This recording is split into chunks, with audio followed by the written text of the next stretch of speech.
বিসমিল্লাহির রহমানির রহিম। ডক্টর মোহাম্মদ ইউনূস সরকারকে বিতর্কিত করা এবং ব্যক্ত করা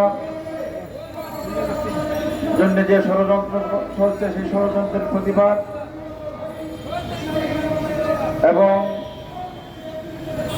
অবৈধ রাষ্ট্রপতি শাহাবুদ্দিন চুপ্পুকে অপসারণ এবং সচিবালয় সহ আওয়ামী লীগের গাপটি মেরে থাকা সচিব সহ সকল স্তরের কর্মকর্তাদের অপসারণের দাবিতে আজকের এই বিক্ষোভ সমাবেশে উপস্থিত আজকের প্রধান অতিথি পাঁচবারে নির্বাচিত ভোটে নির্বাচিত সংসদ সদস্য সাবেক সংসদের বিরোধী দলীয় চিফ হুইপ যাকে হাসিনা মেরে ফেলার জন্য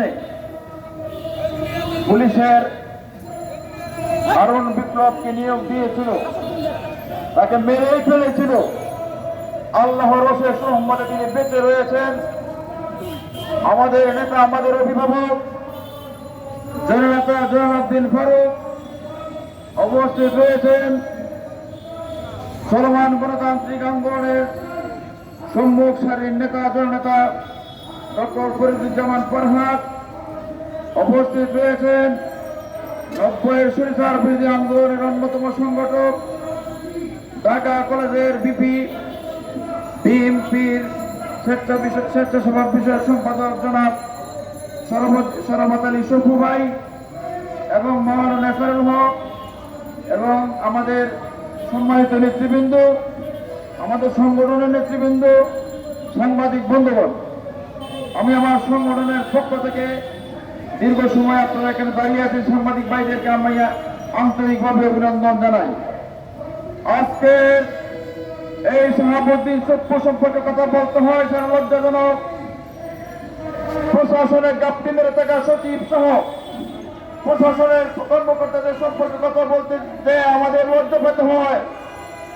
কারণ এই 17.5 বছরে হাজার হাজার মানুষকে যারা খুন করেছে, যারা এই দেশ থেকে লুট করে হাজার হাজার কোটি টাকা দেশে বিদেশে পাচার করেছে, হাসিনাকে পাচার করার সুযোগ করে দিয়েছিল, তারা অদ্যাবধি পর্যন্ত অদ্যাবধি সচিবালয়ে বসা, তাদেরকে অপসারণের জন্য দাবি করা, সেটা আমাদের জন্য লজ্জাজনক। এই